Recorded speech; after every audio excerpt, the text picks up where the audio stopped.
influential rappers of all time. He only dropped 4 albums while he was alive, but he still managed to change the rap game forever. According to the official story, he was shot and killed back in 1996, but the case was never solved, and some fans think he faked his death to escape the bloody war between the East Coast and West Coast rap scenes. Today, we're breaking down all the evidence and diving straight into the question, is Tupac still alive? Before we break down why Tupac might still be alive, let's take a look at the original story. According to official reports, on September 7, 1996, Tupac was in Vegas with the head of Death Row Records, Suge Knight.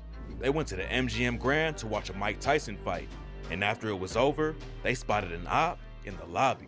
Tupac and Suge had another dude with them named Trey. Trey saw a dude from the Southside Crips named Baby Lane in the lobby and told Pac about it. Pac walked up to the dude and asked him if he was from the South and then punched him in the face. Pac's crew helped him stomp the dude out. Then they left after hotel security stepped in. Pac and Suge went back to the Luxor Hotel to change, then left in Suge's BMW to go to the club he owned. Around 11 p.m., they got pulled over for bumping their music too loud and driving without license plates. The plates were in the trunk, so Suge put them on and they got back on the road. A few minutes later, a Cadillac pulled up on Pac's side of the whip and a shooter in the back seat started letting off shots. Pac got hit in the arm, thigh, and twice in the chest, and Suge's head caught some fragments. Suge drove off and made it a mile away before he got pulled over again. The cops called for an ambulance as soon as they saw Pac and Suge, and both of them were rushed to a local hospital. Pac kept on trying to get out of bed, so the doctors put him into a coma to stop him from hurting himself. Dudes from Pac's crew, Outlaws, showed up to the hospital to guard him in case the ops came back to finish the job, and Suge got released the next morning. Pac stayed in the critical care unit for a week, and then on Friday, September 13th, he allegedly died from a heart attack after his right lung was taken out.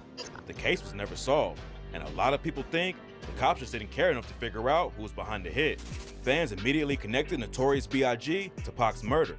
Back in 1994, Pac was robbed and shot at a studio, and rumors were flying that Biggie was behind it. Pac had gone to the studio in Manhattan to record a guest verse, but 3 dudes ambushed him in the lobby, and he ended up getting shot 5 times and his jewelry snatched too. Biggie and his crew were in the same studio when it all went down, but Biggie said it just happened to be a coincidence that he was in the studio.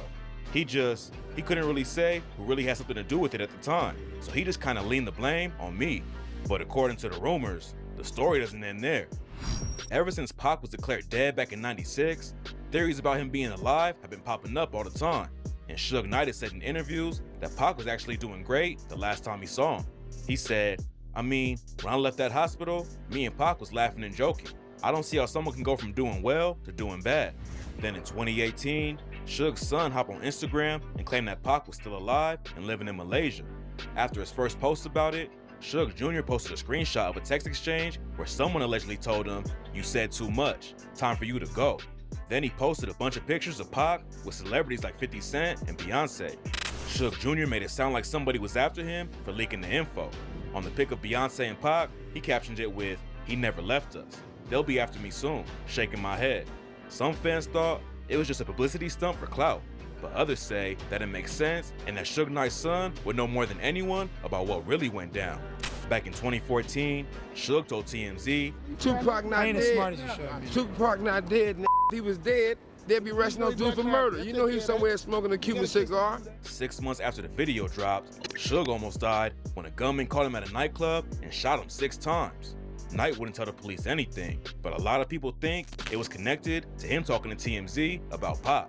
Suge isn't Pac's only homie who thinks he's still alive. In 2010, a rapper named Treach was interviewed before a show. Treach and Pac were tight back in the day and worked on the track 5 Deadly Venoms together. After Treach's interview was over, a cameraman put the camera on the floor, but it was still recording. You can hear the host ask Treach about Pac's death, and Treach says, "Last time I saw him, he was in Cuba, man." Pac's still alive. Last time I saw him, he was in Cuba. Pac being in Cuba is probably the most popular theory. His aunt, Assata Shakur, has been living there since 1984 when she got convicted for murder in the US and had to escape. In 2018, a website called Reporters posted a photo with Pac allegedly partying with Rihanna in Cuba. Some people say the picture's fake, but a lot of fans believe it's real. The Cuba theory's so popular that Kendrick Lamar even referenced it on his Damn album. On the track Element, he says, "Mr. 1 through 5, that's the only logic. fake my death, go to Cuba, that's the only option. Eminem rapped about it too on the D12 track Freestyle, where he said, a lot of talk and rumors, honest. Who's the hottest? To be honest, hip-hop ain't been the same since Tupac moved to Cuba on us. In the 2000s, a site called Hollaback Exclusive posted a video that allegedly shows Tupac chilling in a parking lot in Cuba. The video starts with a dude saying, the rumors is true, Tupac is living, yo. I just seen him in the studio, man, he just dissed. Then, the camera pans over to show a group of dudes hanging out in the parking lot. The cameraman zooms in on the dude who's allegedly Pac, but the video is too blurry to really tell what's going on. Another video from Cuba surfaced later that was allegedly shot in 2004. In the clip, Suge Knight is chopping it up with a dude who looks a lot like Pac, but you only see him from the back and the side. Suge Knight also says the situation with Pac's body was sketchy. Back in 2012, he went on a radio show and said, maybe the question is, Pac's not really dead, Pac's somewhere else. According to him, nobody ever saw Pac's body. He said, nobody seen Tupac dead. The person who supposedly cremated Tupac, the guy got about $3 million personally from me. And next thing I know, I never heard from the guy or seen him again. He retired and left. Another weird detail is that the official coroner report allegedly listed Tupac as 215 pounds. Pac was a slim dude who was only 5 feet and 9 inches tall though, and most sources say he actually weighed around 160. The coroner being off by 50 pounds is definitely suspicious, but it's not enough to prove anything concrete.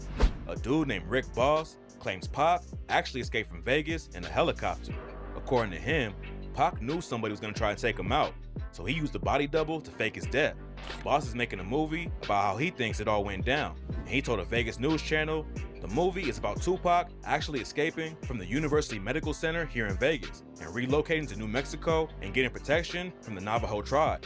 One of the wildest theories about Pac is that he planned everything that went down and left clues for his fans to find. Before he died, Pac had been going by the name Machiavelli, which was a tribute to an Italian philosopher named Niccolò Machiavelli that Pac was a fan of. He even shouted Machiavelli out on the track Trading War Stories, where he said, criminal ties for centuries, a legend in my own rhymes. So just whispered when they mentioned Machiavelli was my tutor, Donald Goines my father figure. 2 months after Pac allegedly died, his album, The Don Illuminati, The 7-Day Theory, dropped under the name Machiavelli. The album cover shows Tupac nailed to the cross, and instead of Suge being listed as the executive producer, it was credited to Simon. In Christianity, Simon is the first apostle to see Jesus rise from the grave, and in the video for the album's lead single, Hail Mary, Pac comes back from the dead to kill his enemies. Fans think Pac left clues behind in his lyrics too. On the track, I Ain't Hard to Find, Pac said, I heard rumors I died, murdered in cold blood, dramatized. Pictures of me in my final state, you know mama cried. But that was fiction. Some coward got the story twisted. And on the outro for the album Better Days, he keeps repeating the line, expect me like you expect Jesus to come back. I'm coming. Tupac still being alive is one of the most popular conspiracy theories in the world. Everything about the night he allegedly died is sketchy, and a lot of people who knew him think he made it out of Vegas alive. There's probably a lot of fake pictures and videos of Pac going around, but that doesn't mean he couldn't really be alive somewhere. The biggest detail in the whole case is that allegedly, nobody ever saw his body, and the coroner report sounds like it was describing a completely different person. Fans are hoping that one day, Pac will come back and drop a new record. But if he really did fake his own death to escape all the fame and drama, he'll probably stay underground and just live in peace.